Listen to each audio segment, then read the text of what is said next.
Hey, it's Luke here from Puppeteer Painting Studio. Today I'm going to do something a little bit different.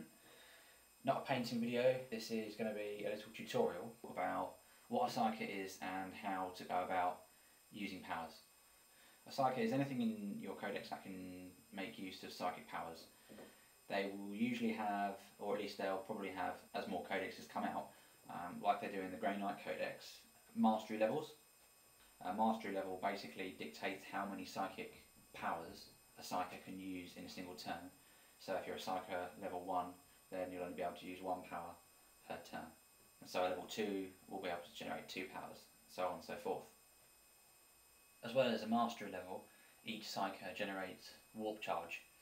Warp charge is generated automatically at the start of your turn. You don't need to do anything additional, it just happens. And the amount of warp charge that your psyker generates is equal to his mastery level. If he's a mastery level 3, he'll generate 3 warp charge tokens. Every time you want to use a psychic power, you expend a warp token, and using the example of the mastery level 3, you'd have 3 warp tokens generated at the start of the turn. Say you wanted to use a power that required 1 warp token to use, you deduct 1 from your warp token pool and attempt to cast the power. If you fail to cast the power, you still expend the warp charge. To see whether or not you cast a psychic power, it's a simple leadership test on the psyker's leadership value. Leadership test is rolling 2d6 and scoring below the psyker's leadership value. And that's a pass, and you cast the psychic power. So what I've got here now is this little situation just to run through how psychic powers work in a random scenario in a game of 40k.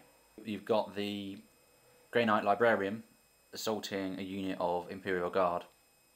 So assuming he is a mastery level 3, he's generated his warp charge and he's going to attempt to cast psychic power Hammerhand in the assault phase, giving him +1 strength.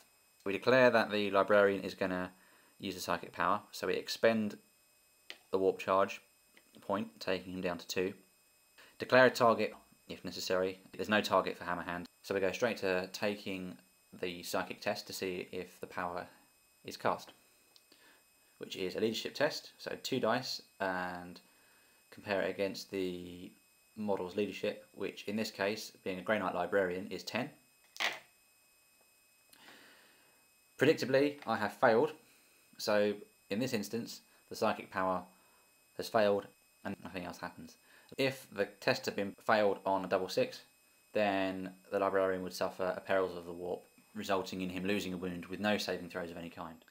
If the test had been passed successfully, then you resolve the power as per the instructions in the book or the rulebook. In this case, Hammerhand in the Grey Knight Codex gives +1 strength. If the test had passed on the roll of double 1, then the Librarian would suffer a Perils of the Warp, again suffering a wound with no saves of any kind allowed, but unlike a double 6, the power is still cast. If the Librarian were to lose his last wound as a result of a Perils of the Warp and die, then you still get the power. So there you have the very basics of casting psychic powers. This part's very simple, it's just gone through what you have to do for a psychic power to be cast. Now, once you've cast psychic powers, then the effects vary and it depends what the book you've got says or what the power is in the rulebook. So as I said, it's all very simple. What gets more complicated is trying to stop the psychic powers.